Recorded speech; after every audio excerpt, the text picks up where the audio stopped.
Hi, and welcome to the Road to Recovery Workshop. Here we focus on teaching various psychological skills that can help athletes to recover from injuries both mentally and physically. We hold drop-in workshops from 8 in the morning until 5 in the afternoon. Everybody is welcome to come, but we specifically target coaches, athletic trainers, and physical therapists. The specific skills that we teach are imagery, self-talk, and social support. So, why don't we step inside and see a few of our classes. In this part of our workshop, we work on developing imagery skills in order to facilitate the recovery rate of an injured athlete.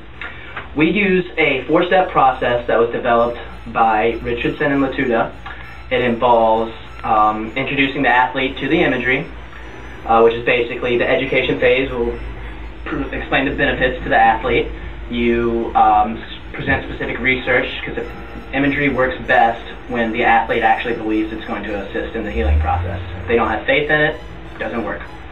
The next phase is evaluating the athlete's imaging ability. So it is a skill, and different people have different imaging levels and have different amounts of control that they can exert on the image. So you can evaluate this by asking the athlete to form an image of their head of something such as like running, for example. So what I want you to do is take some deep breaths and imagine yourself running, and see if you can control the speed at which you imagine yourself running, slowing down, speeding up, and that's referred to as the controllability. Also, I would like you to make the image as vivid as possible, vivid meaning using as many senses as you can, feeling the rocks underneath your feet, seeing the park, the trees, hearing the birds while you're running, that sort of thing. And you want to measure the athlete's ability. So the third step in developing imagery skills is to assist the athlete in developing said imagery skills. And you do this by practicing controllability and vividness, preferably in 15-minute sessions twice a day. The more you put into it, the more you get out of it. And finally, we actually will specifically use injury imagery. And this is where you want to take the time to explain to the athlete the details of the anatomical structures around the imagery to help them form a better image, explain to them the mechanism of injury, show them MRIs, x-rays developed. And so we could take a look inside a book to see, with our friend Melanie here who tore her Achilles tendon, that the Achilles tendon attaches to the calf muscles, which in turn attach it to the heel bone, or calcaneus.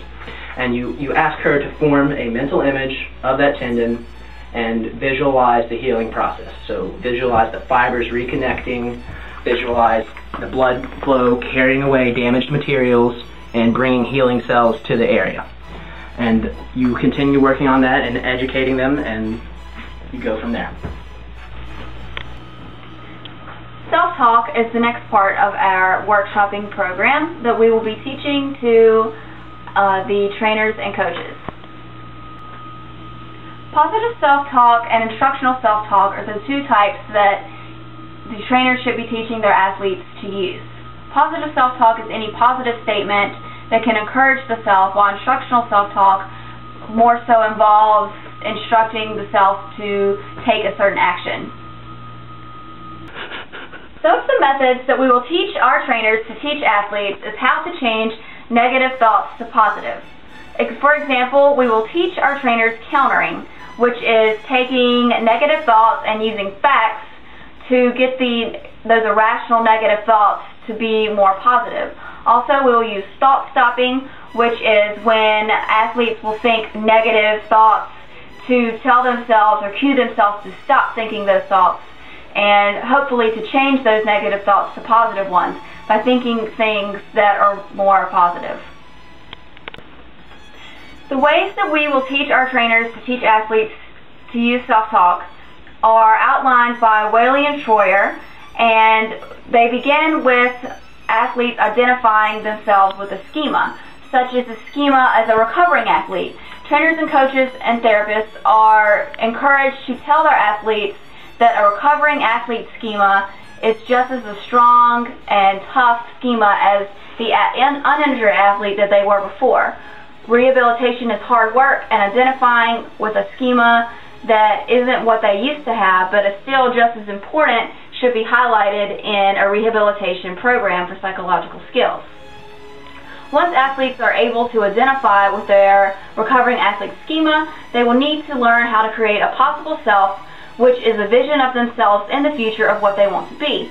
Examples can include athletes who want to be more informed about improper techniques and risk-taking that could have had them injured in the first place, and envisioning themselves as more educated about how to not go about doing such. Once they've identified this part of the schema and possible selves, they will need to learn how to use self-talk to get them to achieve those schemas and possible selves. For example, athletes will need to be taught self-talk such as, I can do this, I can heal. If I don't heal as well as I want to, it'll still be better than me sitting around doing nothing. In this workshop, we have Melanie here, who is a physical therapist role modeling as an injured athlete, and Brandy, a fellow physical therapist who will be playing her part as a physical therapist, teaching Melanie, the injured athlete, how to use positive and instructional self-talk in the correct setting. Melanie, what negative thoughts have you been having of late? Now that I can't run anymore, I feel worthless. I'm never going to be able to run again. Brandy, how would you tell Melanie to change these negative thoughts to positive? Well, Melanie needs to tell herself that instead of things she can't do, she needs to tell herself the things she can do. Since she's not able to run as well as she used to while she was recovering, she can still do other activities such as Pilates or riding on a bicycle. And maybe eventually she'll be able to run again, but she shouldn't give up hope. Melanie, tell yourself that you think that you can. I think I can run again. In this part of our program, we're teaching not only the athlete but the coach that you need to provide and seek for social support. Social support is the act of providing a resource. From the athlete or recipient's point of view, he or she needs to have a sense of being cared for, and as well there needs to be an existence of a relationship between the provider and the recipient. There can be different types of support resources. For example, it could be either emotional, tangible, informational, or simply some sort of companionship. There are three separate concepts regarding social support. The first one is showing the athlete that she has multiple schemas or identities. Try to get them to understand that they are not just an athlete, but much more. There are many more layers to who they are than just being an athlete. So Melanie over here has been suffering from an Achilles tendon rupture. How have you been feeling, Melanie? Worthless. I feel like I'm never going to be able to run again, and if I can't run, then I can't do anything. So here, Melanie has been suffering of a unidimensional identity. The only thing she identifies with is being a runner. So Melanie, you know, there are plenty of other things that you should be able to do. I mean, you're a student as well, and so, I mean, obviously you can work towards a goal, and I understand that it's extraordinarily hard for you, that you probably won't be able to get to that level of running, you know, after this injury, but, you know, there are plenty of other things you could pick up. For example, as we said before, you could do some biking or yoga or Pilates or anything else. The second component of social support is the need to educate coaches to be compassionate and understanding towards the athletes and to not pressure them, because the athlete is already under enough stress and trauma from the injury and from losing their identity. Now, Brandy here will be role-playing a coach, and she'll be telling Melanie that, you know, her injury is not the end of the world. So, Brandy, what would you say to Melanie in response to her reaction of being extraordinarily, you know, upset about her injury? Well, I would tell her that, you know, there's no need to rush. Your health is more important to us than anything. You're still part of the team. We're all a family, and we're all looking out for your best interests, and we're always going to be there for you. So don't feel like you're not, you know, part of the team or anything, because you're very important to us. And so I hope that, you know, you'll keep your hopes up, because we're really, like, we got your back. Now that's a positive coach.